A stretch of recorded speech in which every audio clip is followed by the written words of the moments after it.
आज का जो हमारा आर्टिकल है, उस आर्टिकल में हम लोग डेफिनेशंस पढ़ेंगे बेटा। किसकी डेफिनेशंस पढ़ेंगे? डेफिनेशंस पढ़ेंगे स्टैंडर्ड इंटरनेशनल यूनिट्स। जो एसआई यूनिट्स होती है उनकी सभी, जैसे हमने जितनी 7 और 2 वो पढ़ी हमने सप्लीमेंट्री, 7 to 9, नो के नो जो स्टैंडर्ड हमारे पास यूनिट्स हैं, इंटरनेशनल यूनिट्स हैं, उन यूनिट्स की डेफिनेशन क्या, ठीक है। तो देखो, डेफिनेशंस तो अगर देखा जाए बुक के अंदर वो अलग अलग टाइप की है, पर जो डेफिनेशंस मैंने निकाली है बेटा आपके लिए, वो थोड़ी सी यूं समझ लो इजी वे में भी है, आपको समझने में थोड़ी दिक्कत भी नहीं आएगी उसके अंदर, ठीक है। थोड़ी इजी वे में इसलिए रखी है मैंने ताकि आपको पढ़ने में आसानी हो, कि ये बार बार लॉग आउट और लॉग इन मत हो, एक बार आ जाओ, कोई दिक्कत थोड़ी है। नेट प्रॉब्लम है क्या? पहले 12 हो रहे हैं, फिर 10 होते हैं। चलो करते हैं स्टार्ट। तो हम बात करेंगे किसकी बेटा? हम बात करेंगे स्टैंडर्ड इंटरनेशनल यूनिट्स की, ठीक है। सबसे पहले मैंने आपको कल बताया था कि जो स्पीड ऑफ लाइट होती है वो एग्जैक्टली 3 × 10⁻⁹ नहीं होती, सॉरी 8 नहीं होती। वो कितनी होती है बेटा? वो होती है 2.99, ठीक है। 2.99 में बट 792,478 ऐसे कुछ होती है बेटा। याद होगी आपको? एक बार दोबारा चेक कर लेते। क्या वैल्यू होती है? 2.99,792,458, 458 × 10⁻, इसको अगर सोल्व करें हम तो ये बनता है हमारे पास 299,792,458। इतने मीटर लाइट जाती है 1 सेकेंड में। और मैंने आपको बताया था अगर इतने मीटर लाइट 1 सेकेंड में ट्रेवल करती है तो जो आ, 1 सेकेंड का इतना हिस्सा ले लेंगे, 1 अपॉन कितना टाइम ले लेंगे? 1 अपॉन कितना बेटा? 299,792,458। इतने सेकेंड में, इतने सेकंड में मतलब 1 सेकंड का इतना पार्ट में लाइट कितने मीटर डिस्टेंस ट्रेवल करेगी? 1 मीटर। तो 1 मीटर की जो डेफिनेशन थी वो ये थी हमारे पास, 1 metre is the distance, 1 metre is the distance travelled by the light, 1 metre is the distance travelled by the light in 1/299,792,458 second. इतने सेकंड में जो लाइट है वो जितनी डिस्टेंस ट्रेवल करती है उस डिस्टेंस को हम क्या बोलते हैं बेटा? 1 मीटर। अब एक बात और ध्यान रखना, जैसे कि ये बच्चे बीच में ऐड हो रहे हैं फिर जा रहे हैं, मैं आपको बता रहा हूँ, ठीक है। आप ऐड हो रहे हो, जा रहे हो, आपकी टाइमिंग जो है ना, कितने परसेंट आपने क्लास अटेंड करी है वो आपको उसमें आती है। तो उस टाइमिंग के अकॉर्डिंग मैं आपको कॉल भी कर सकता हूँ जब बीच में बार बार क्यों चले जा रहे हो। और जो बच्चे क्लास ले रहे हैं उनको, उनकी रिस्पॉन्सिबिलिटी है ये कि क्वेश्चंस जो मैं पूछूंगा उनको आंसर देना पड़ेगा। मैं किसी बच्चे से भी कुछ भी पूछ सकता हूँ। जो बच्चे ऑनलाइन है, पढ़ रहे हैं, उसका मतलब ये नहीं खाली आप ध्यान रखोगे बोर्ड पर और आपने देख लिया। आपको जो मैं पढ़ा रहा हूँ उसका क्वेश्चन भी पूछूंगा, क्वेश्चन भी पूछूंगा, आपको आंसर भी देने पड़ेंगे, है ना। यहीं इसी ऑडियो क्लास के, लाइव क्लास के अंदर ही आंसर देने पड़ेंगे। चलो ठीक है, अब आगे चलते हैं। तो हमने 1 मीटर की डेफिनेशन आपको बता दी, ठीक। मतलब 1 मीटर की डेफिनेशन क्या हुई? The distance travelled by the light in vacuum इन 1/299,792,458। इतने सेकंड में लाइट जितनी डिस्टेंस ट्रेवल करती है उस डिस्टेंस को हम लोग क्या बोल देते हैं बेटा? 1 मीटर। अब आती है डेफिनेशन 1 किलोग्राम की। 1 किलोग्राम, भाई 1 किलोग्राम कितना होता है एग्जैक्टली? देखो मैंने आपको बताया था International Bureau of Weight and Measurement, France, है ना, पेरिस में एक जगह है International Bureau of Weight and Measurement. अगर आप उस ब्यूरो में जाओगे तो उस ब्यूरो में 1 किलोग्राम को एग्जैक्टली डिफाइन किया हुआ है। उस ब्यूरो में क्या रखा हुआ है बेटा? तो बेटा उस ब्यूरो में एक सिलेंडर रखा हुआ है ना। जो सिलेंडर किसकी डेफिनेशन देता है?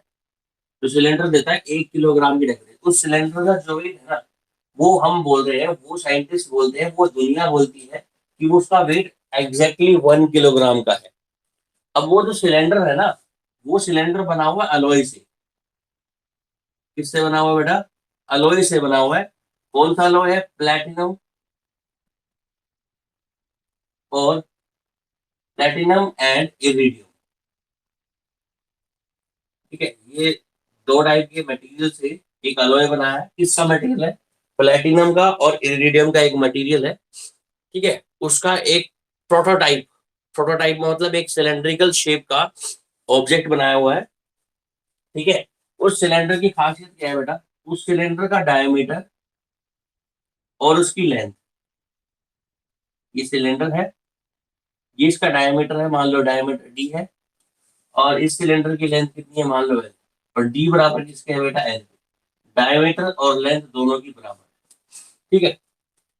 जो उस International Bureau of Weight and Measurement में एक प्रोटोटाइप रखा गया है सिलेंड्रिकल शेप का, जो बना हुआ है एलोय से। एलोय उसके अंदर कौन कौन से है, एक प्लैटिनम का है और एक इरिडियम का है। उस एलोय का जो वेट है, उस एलोय का, सॉरी वेट नहीं, उस एलोय का जो मास है, उस मास को हम बोल रहे हैं 1 किलोग्राम, और उस मास का वेट एग्जैक्टली 1 किलोग्राम है। उस एलोय का जो डायमीटर है और उसकी लेंथ, वो जो अप्रोक्सीमेटली किसके इक्वल है, दोनों एक दूसरे के इक्वल है। तो हम बोल सकते डेफिनेशन क्या देंगे, 1 किलोग्राम इज द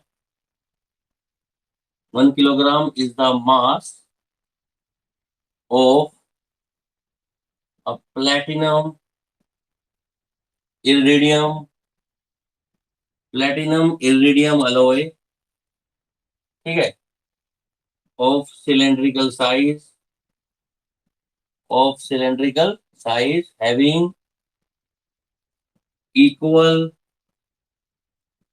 डायमीटर, इसका डायमीटर एंड हाइट दोनों क्या हो, इक्वल है।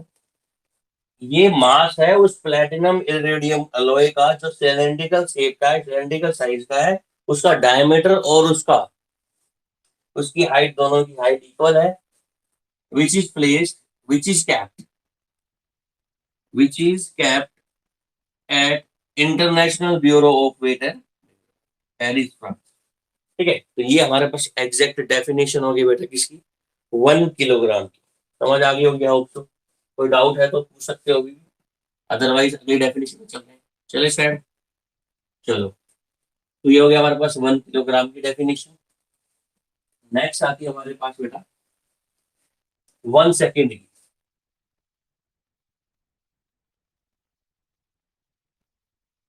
देखो वैसे तो बुक में 1 सेकेंड की डेफिनेशन बहुत अलग दी है, बहुत यूनिक है और बहुत थोड़ी कॉम्प्लेक्स है, क्योंकि अभी आपने जस्ट 11th क्लास स्टार्ट की है, और मैं जानता हूँ कि इतना आप डीप में नहीं जा पाओगे, धीरे धीरे ही आपको स्टेप बाय स्टेप हम डेप्थ में ले चलेंगे। पर अभी जो डेफिनेशन मैंने बनाई है, वो डेफिनेशन मैंने स्पीड ऑफ लाइट से उठाई है, ठीक है। तो 1 सेकेंड की अगर आपको डेफिनेशन देनी हो, तो 1 सेकेंड क्या होगा, आपको पता है 1 सेकेंड में लाइट जो है वो कितनी डिस्टेंस ट्रेवल कर लेती है, 299 792 458, कितने मीटर डिस्टेंस ट्रेवल कर लेती है, किसके अंदर बेटा, वैक्यूम। हम उसको उल्टा बोलेंगे, लाइट अगर वैक्यूम में इतनी डिस्टेंस जितने टाइम में ट्रेवल करती है, उसको बोलते हैं कितना second, 1 second. The distance 1 second is a time interval, the time interval to cover a distance,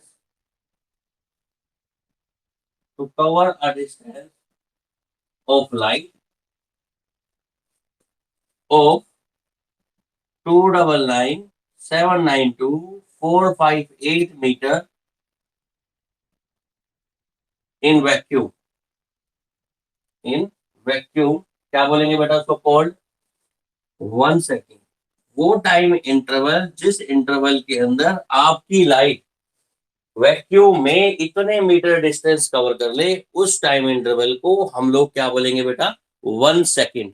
उस टाइम इंटरवल को क्या बोलेंगे हम, 1 सेकेंड। क्लियर है। तो ये आपके पास डेफिनेशन हो गई 1 सेकेंड की। अब आपको 1 मीटर की डेफिनेशन पता है एग्जैक्टली, ठीक। उसके बाद आपको किसकी डेफिनेशन पता है बेटा, 1 किलोग्राम की डेफिनेशन पता है, वो प्रोटोटाइप रखा हुआ है ब्यूरो के अंदर। अब आपको एक डेफिनेशन और पता लगी किसकी बेटा, 1 सेकेंड की। अब हम डेफिनेशन जिसकी बात करेंगे वो है बेटा हमारे पास 1 एम्पियर।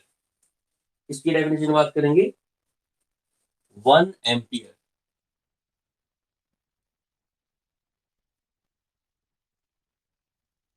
देखो, जब आप 12th क्लास में होगे ना, 12th क्लास में एक चैप्टर है, चैप्टर कौन सा है वो, मैग्नेटिक इफेक्ट ऑफ करंट के अंदर आता है।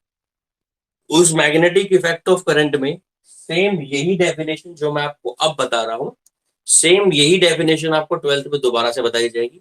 और इस डेफिनेशन का कहाँ से लॉजिक बनकर आया है, वो चीज आपको 12th क्लास में डिटेल में बताई जाएगी। पर फिलहाल 1 एम्पियर किसको एग्जैक्टली बोलते हैं, उस एम्पियर की बात कर रहे हैं। देखो क्या होगी 1 एम्पियर की वैल्यू। अब 1 एम्पियर किसकी यूनिट है, इलेक्ट्रिक करंट की है, तो इलेक्ट्रिक करंट के लिए हमें वायर लेनी पड़ेगी। मान लो आपके पास एक वायर है, तो एक वायर ले ली हमने, ठीक है बेटा। इस वायर में करंट जा रहा है, इस वायर की लेंथ इनफाइनाइट ले ली। कैसी लेंथ ले ली हमने, इनफाइनाइट लेंथ। इस वायर की लेंथ कैसी ले ली बेटा, इनफाइनाइट। ऐसे ही हम एक वायर और ले लेते हैं, ये एक वायर और ले ली बेटा, ठीक है। इस वायर की लेंथ भी क्या ले ली हमने, इनफाइनाइट। इस वायर को बोल देता हूं मैं x, x dash.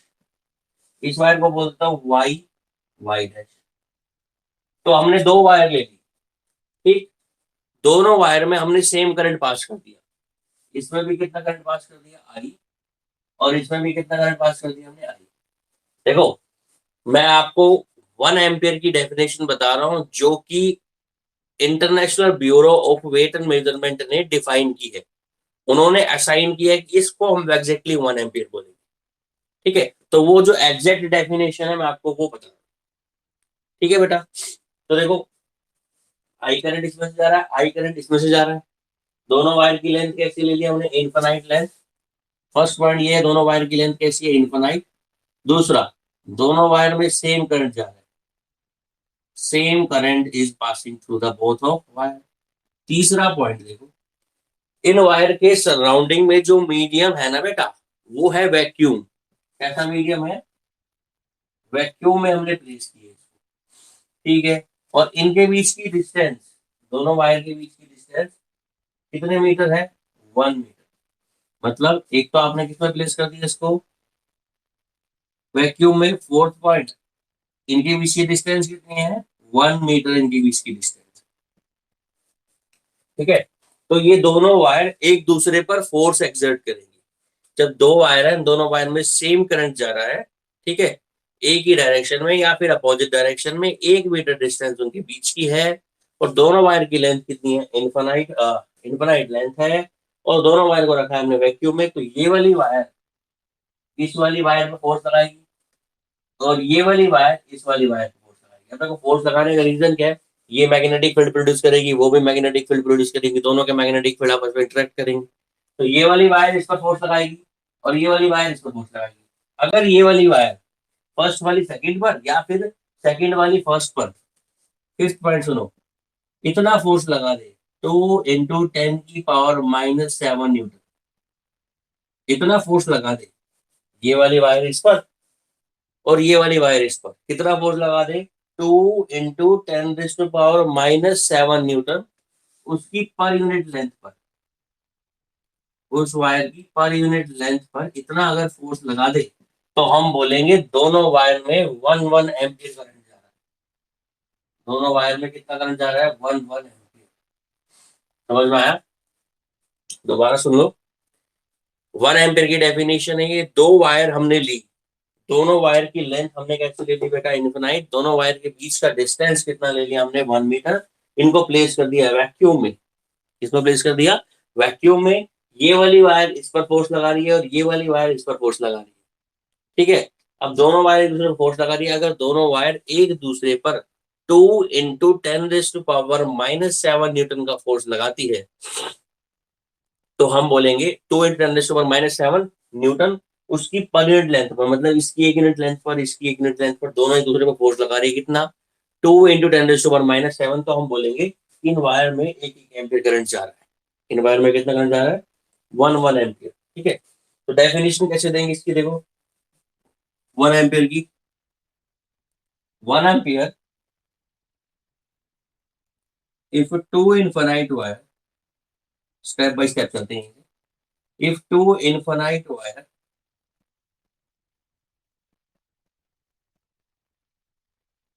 Having same current, having, अगर दो इनफाइनाइट वायर है, दोनों में क्या है, सेम करंट है, placed in vacuum, placed in vacuum 1 metre apart, 1 metre apart, हो गया 1 metre around, exerting exerting a force exerting a force of 2 into 10 raised to power minus 7 Newton at per unit length, at per unit length. Then current in both wires is said to be 1 ampere. Then current in the both wire is said to be 1 ampere. Hope so सबको समझ में आया होगा 1 ampere की definition. कोई doubt हो तो यही पूछ सकते हो, अदरवाइज हम आगे चल रहे हैं। कोई डाउट नहीं है, मिटा दे इसको। चल, उसके बाद 1 एम्पियर के बाद आता है बेटा आपके पास नेक्स्ट डेफिनेशन जो आती है, वो आती है केल्विन। 1 केल्विन कितना होता है, हम बात करेंगे किसकी बेटा, 1 केल्विन।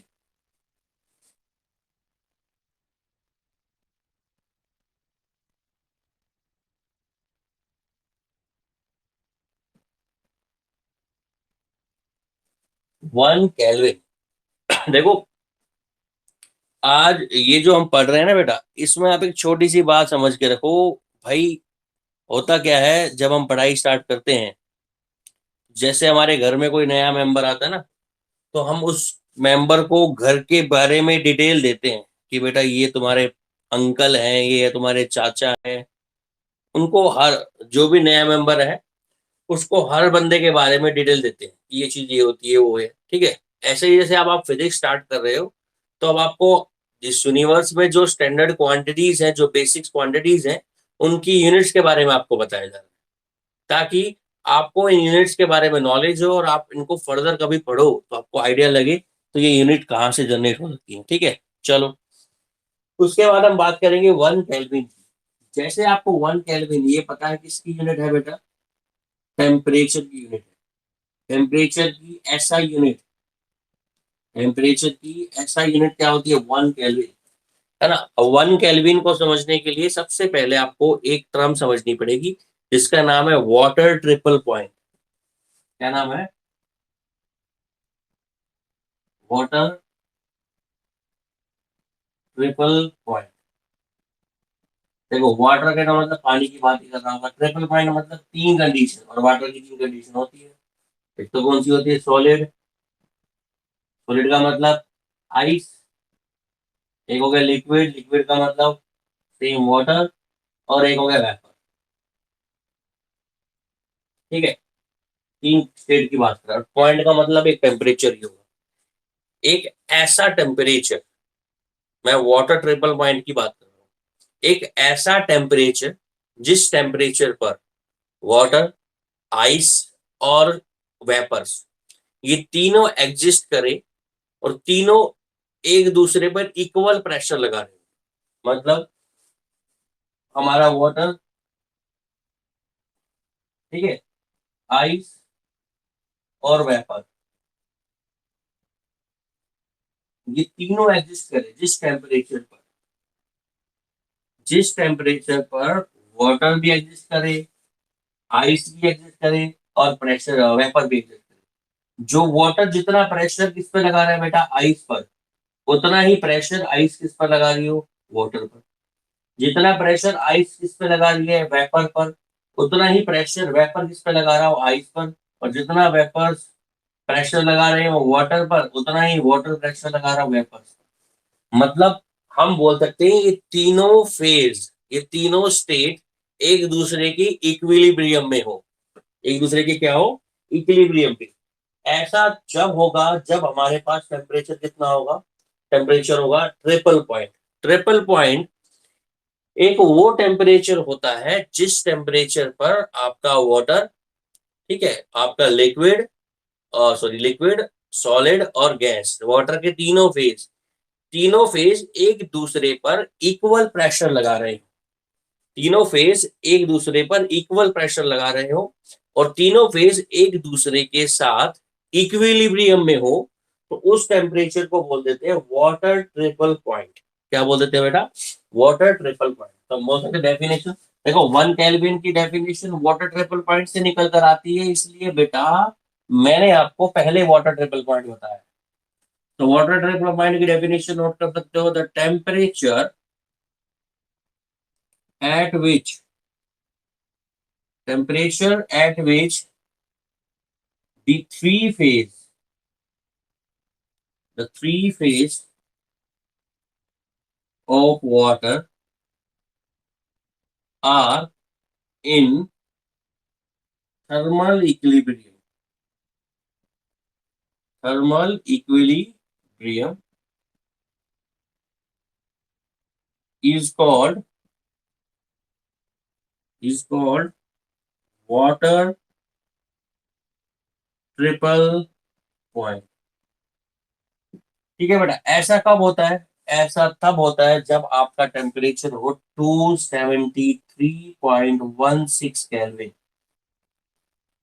अगर आप पानी को 273.16 केल्विन पर रख देते हो तो पानी की 3 स्टेट एग्जिस्ट करती है, वाटर, वेपर और आइस, और तीनों स्टेट आपस में इक्विलिब्रियम पर होती है। तो इस टेम्परेचर को हम कितना बोल रहे हैं बेटा? 273.16 केल्विन। अगर इसको मैं किससे डिवाइड कर दूं, 1/273.16 केल्विन को 1/2.7376 से डिवाइड कर दूं, तो कितना केल्विन आ जाएगा बेटा? 1 केल्विन। कितना आ जाएगा? 1 केल्विन। तो 1 केल्विन की डेफिनेशन यहां से निकल रहा है। तो हम 1 केल्विन की डेफिनेशन लिख रहे हैं, हम इसको मिटा रहा हूं।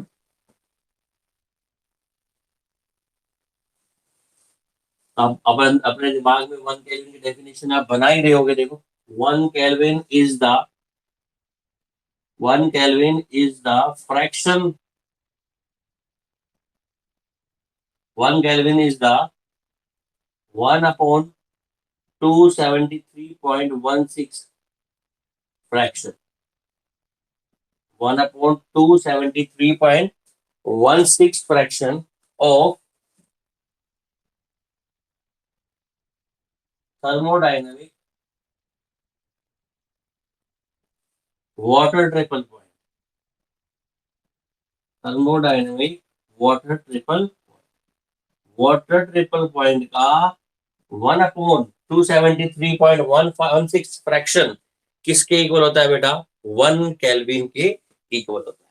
ठीक है, तो होप्स आपको ये भी समझ में आ गया हो केल्विन कितना होता है। नेक्स्ट डेफिनेशन जो आएगी हमारे पास, नेक्स्ट डेफिनेशन किसकी आएगी बेटा? कैंडला, है ना। ल्यूमिनस इंटेंसिटी जो होती है, मतलब लाइट की इंटेंसिटी, ल्यूमिनस इंटेंसिटी यानी लाइट की इंटेंसिटी, उसको मेजर करने के लिए एक यूनिट बनाई गई जिसका नाम क्या है? कैंडला, है ना। कैंडला क्या मेजर करती है? इंटेंसिटी ऑफ लाइट, या फिर बोल सकते हैं ल्यूमिनस इंटेंसिटी। कौन मेजर करता है बेटा? कैंडला। अब कैंडला की डेफिनेशन पढ़ेंगे हम लोग। कैंडला क्या होता है? तो ऑब्वियस सी बात है बेटा, लाइट निकल रही होगी किसी ऑब्जेक्ट के अंदर, उसी को कैंडला बोलेंगे हम, है ना। 1 कैंडला की डेफिनेशन पढ़ेंगे। किसकी डेफिनेशन पढ़ेंगे? 1।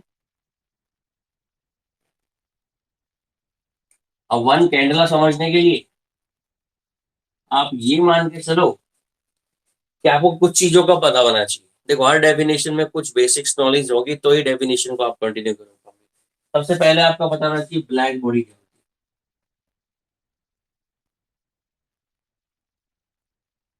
ब्लैक बॉडी मतलब काली बॉडी, है ना, ये होगा। ब्लैक बॉडी एक ऐसी बॉडी होती है जो सभी टाइप की रेडिएशन को एब्जॉर्ब कर सके और सभी टाइप की रेडिएशन को एमिट कर सके। ऐसी बॉडी को हम लोग कौन सी बॉडी बोलते हैं बेटा? Black body. Black body is that body, ठीक है, विच emits देखो ये जो भी मैं आपके साथ एडजस्टमेंट कर रहा हूँ ना, ये आपको बता रहा हूँ छोटी छोटी चीजें, ये समझ कर रहे हो, मान के चल रहा है कि बेटा ये डेफिनेशन को समझने में हेल्प करेंगी। अदरवाइज फिर डेफिनेशन रट्टा मारोगे आप लोग, और फिर डेफिनेशन का रट्टा मारने से कुछ फायदा नहीं है। ठीक है, तो black body which emits all type of radiation and absorb, जो इमिट भी करे हर टाइप की रेडिएशन और एब्जॉर्ब भी करे हर टाइप की रेडिएशन, उसे ब्लैक बॉडी लेते हैं। ठीक है, तो हम एक ब्लैक बॉडी लेते हैं, उस ब्लैक बॉडी का हमने, मान लो ये एक ब्लैक बॉडी ले ली, ये हर टाइप की रेडिएशन को एब्जॉर्ब कर लेती है, कोई सी भी रेडिएशन, कितनी भी फ्रीक्वेंसी की, कितनी भी वैलेंस की डालो एब्जॉर्ब कर लेगी, और हर टाइप की रेडिएशन को इमिट कर देती है। एब्जॉर्प्शन पावर भी अच्छी है इसकी, और इमिशन पावर भी, मतलब 100% एब्जॉर्प्शन है और 100% इमिशन है। ठीक, इस बॉडी को आपने क्या दिया, रेडिएशन दी, इसने रेडिएशन को इमिट कर दिया। अब इस ब्लैक बॉडी पर हमने एक छोटा सा एरिया ले लिया, इस ब्लैक बॉडी पर क्या ले लिया हमने, एक स्मॉल एरिया। कितना एरिया है, ये आपके पास 1/600,000 मीटर, मतलब 1 मीटर स्क्वायर का 600,000, 600,000, जो भी है काउंट कर लेना, इतना हमने इसका क्या ले लिया बेटा, एरिया ले लिया। ठीक, अब इसी ब्लैक बॉडी को हम लोगों ने टेम्परेचर पर रखा, जो टेम्परेचर क्या है, जो हमारा फ्रीजिंग पॉइंट है प्लेटिनम का, freezing point of platinum, platinum जिस पॉइंट पे फ्रीज होता है उस टेम्परेचर को, उस टेम्परेचर पर हमने इस ब्लैक बॉडी को रखा, और उसका एक छोटा सा एरिया हमने नोट कर लिया। ठीक है, वो छोटा सा एरिया, उसकी वैल्यू कितनी है, 1/, कितना बेटा, 600,000, ठीक है, पर मीटर स्क्वायर। और इसके ऊपर जो प्रेशर लगाया हम लोगों ने, उसकी वैल्यू है कितनी, 1.0325 इंटू 10⁵, 1.0135 इंटू 10⁵ कितना, 5 न्यूटन पर मीटर स्क्वायर। इसको हम बोल सकते हैं बेटा 1 ATM, 1 एटमोस्फेरिक प्रेशर, ऐसा भी बोल सकते हैं। तो इससे जो रेडिएशन निकलेगी, इतने एरिया में से जो रेडिएशन निकलेगी, उस रेडिएशन को बोलेंगे कितना, 1 कैंडल। ठीक है, ये देखो समझ, ध्यान सुनो, हम लोगों ने क्या लिया, ब्लैक बॉडी ली। ठीक है, उस ब्लैक बॉडी को, उसका, उस ब्लैक बॉडी को किस टेम्परेचर पर रख दिया बेटा, इसको हमने रख दिया किस टेम्परेचर पर, इसको हमने रख दिया टेम्परेचर कौन सा, freezing point of what, platinum पर। उसके बाद इसके चारों तरफ जो प्रेशर है वो कितना लगा दिया, 1 ATM, 1 ATM मतलब 1 एटमोस्फेरिक प्रेशर, उसकी वैल्यू होती है 1.032 इंटू 10⁵ याद करो तो याद कर लेना, ये काम आएगी आगे अभी। ठीक है, इतने प्रेशर पे रख दिया। तो इस इस जो एरिया है ना, इस एरिया में से जो लाइट निकल रही है, रेडिएशन निकल रही है परपेंडिकुलर डायरेक्शन में, ये और देख लो, किस डायरेक्शन में, परपेंडिकुलर डायरेक्शन में, इस एरिया से जो लाइट बाहर निकल रही है, जो रेडिएशन बाहर निकल रही है, उस रेडिएशन की वैल्यू किसके इक्वल है, 1 कैंडला। किसके इक्वल है बेटा, 1 कैंडला। तो सबको कलेक्ट करते हैं, और कलेक्ट करने के बाद 1 कैंडला की डेफिनेशन निकल कर आएगी। तो कैसे, 1 candela is the radiation emitted by a black body, radiation emitted by a black body which is kept at the temperature of freezing point of platinum at the pressure of 1.023 10⁵ from the area of 1/600,000 meter square in perpendicular direction is called 1 candela. किसी black body की एक area, जो area की value 1/60,000 पर metre square, उस area में से, ठीक है, टेम्परेचर कितना रखना है उस ब्लैक बॉडी का, उस ब्लैक बॉडी का टेम्परेचर हम लोगों को रखना है फ्रीजिंग पॉइंट ऑफ प्लेटिनम, उतना टेम्परेचर रख दिया, प्रेशर कितना रख दिया, 1 ATM। उस एरिया में से परपेंडिकुलर डायरेक्शन में जितनी लाइट निकल रही है, जितनी रेडिएशन निकल रही है, उस परपेंडिकुलर डायरेक्शन में रेडिएशन जो निकल रही है, उसको हम बोल रहे हैं 1 कैंडला। उसको क्या बोल रहे हैं मैडम, 1 कैंडला। ठीक है, बात समझ में आ गई होगी। इसके बाद देखो, अमाउंट ऑफ सब्सटेंस है जिसको बोलते हैं 1 मोल। ये भी आपने पढ़ा होगा, नहीं पढ़ा होगा तो केमिस्ट्री में पढ़ा होगा, ऐसे नहीं पढ़ा तो बता देता हूँ।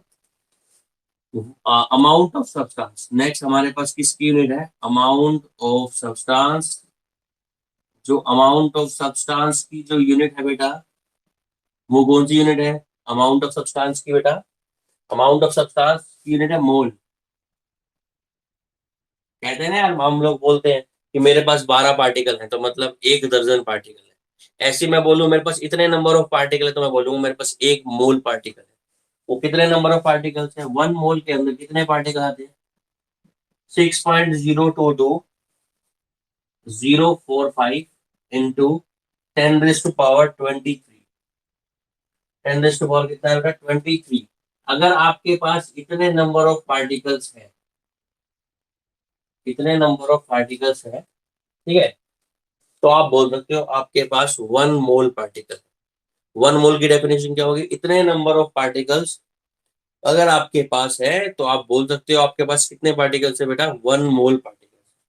ठीक है, तो 1 mole is the collection of this one number of particle. इतने सारे पार्टिकल्स को कलेक्ट कर लो, तो आप बोलोगे आपके पास 1 मोल पार्टिकल। ठीक है, एग्जाम्पल है तो अगर आप 18 ग्राम पानी लेते हो, वाटर, 18 ग्राम वाटर के अंदर इतने पार्टिकल होते हैं, किसके, वाटर के मॉलिक्यूल।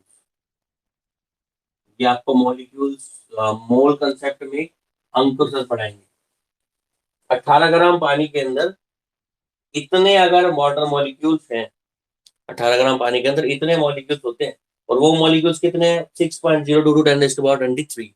इतने मॉलिक्यूल्स को कितना बोलते हैं, 1 मोल। ठीक है, उसके बाद हम बात करेंगे 1 रेडियन।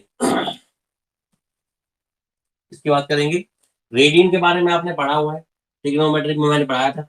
रेडियन आपका, यू समझ लो, रिवीजन फैक्टर है। रिवीजन फैक्टर, हमको रिवाइज करना है, रेडियन खुद से रिवाइज कर लेना एक बार। जो ट्रिग्नोमेट्री मैंने पढ़ाई थी, ट्रिग्नोमेट्री में फर्स्ट आपको सिस्टम ऑफ यूनिट के बारे में बताया था। ठीक है, तो उसके बाद एक बचता है सिर्फ स्टेडियम। स्टेडियम को हम कराएंगे नेक्स्ट वीडियो के अंदर, और नेक्स्ट वीडियो के अंदर आपका एक चैप्टर भी खत्म हो जाएगा, 2 4 चीजें और बची हैं। ठीक है, यूनिट एंड मेजरमेंट खत्म हो जाएगा। अब इसके बाद डायमेंशन फॉर्मूले, इसी चैप्टर का, इसी यूनिट का 3rd चैप्टर जो है वो स्टार्ट हो जाएगा, जो कि इंपॉर्टेंट है। अब जिस बच्चे को जो डाउट है वो पूछ सकता है, बोलिए।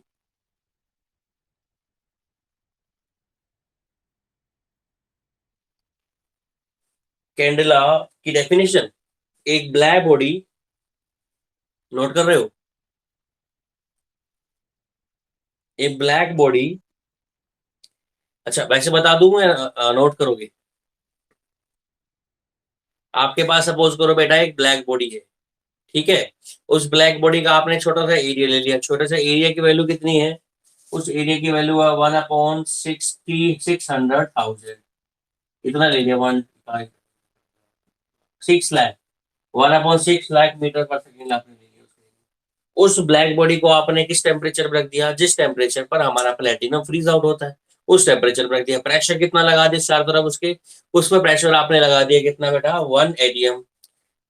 उस ब्लैक बॉडी के उस स्मॉल एरिया से जो लाइट बाहर निकलेगी, रेडिएशन बाहर निकलेगी, उस रेडिएशन को बोलते हैं 1 कैंडला।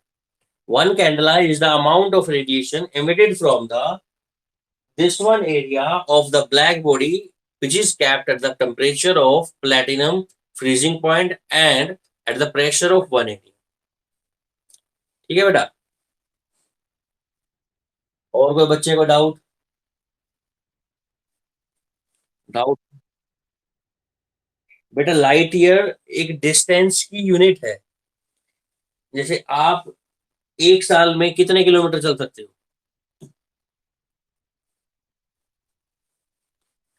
ऐसे ही बोल दो कुछ भी यार। मान लो 1 साल में आप चल सकते हो 10,000 किलोमीटर, तो 1 साल में आपने जितनी डिस्टेंस ट्रेवल करी वो आपकी लाइट ईयर होगी। और अगर हम बात करें लाइट कितनी डिस्टेंस ट्रेवल करती है 1 साल के अंदर, उसको बोलते हैं 1 लाइट ईयर। ये सब चीजें आगे आएंगी। Small units of length, large unit of length, small unit of mass, large unit of mass, small unit of time, large unit of time, वो सब डिस्कस करेंगे हम।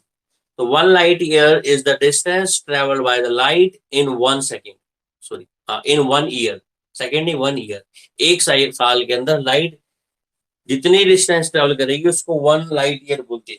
और आपको बता देते हैं 1 light year की वैल्यू बहुत ज्यादा होती है, ये होती है कितनी, 9.467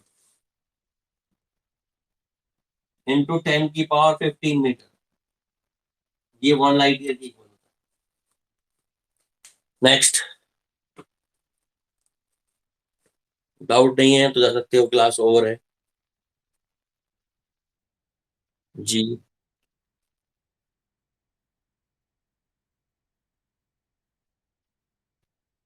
पूरी ब्लैक बॉडी पर, पूरी ब्लैक बॉडी पर, पूरी ब्लैक बॉडी का मतलब जो प्रेशर है ना, वो ब्लैक बॉडी के सराउंडिंग में है, एटमॉस्फेयर का प्रेशर। नेक्स्ट,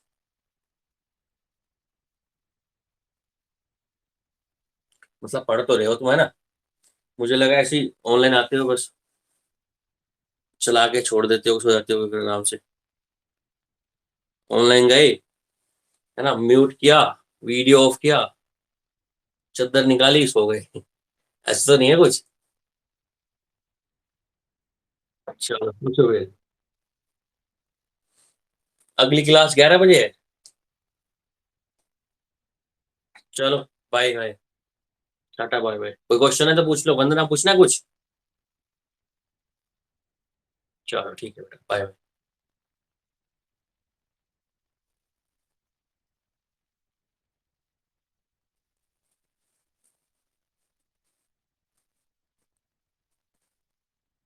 हम्म।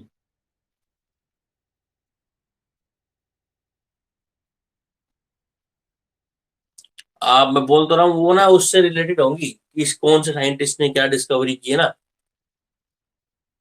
तो वो पढ़ने की जरूरत नहीं है, जो काम की चीजें मैं पढ़ा रहा हूँ, मेरे पे ट्रस्ट रख। जो मैं पढ़ाऊंगा ना वो तेरे को काम आएगा, ठीक है? तेरे फाइनल एग्जाम में आईआईटी पीएमटी जो भी तो प्रिपरेशन करेगी उसमें काम आएगा। वो सब यही है कि किस साइंटिस्ट ने क्या डिस्कवरी की, फिजिक्स की वहां पर क्या ब्रांच है, उनका कोई लेना देना किसी से है नहीं, वो बुक्स पढ़ोगे ना आप। ठीक। और कुछ?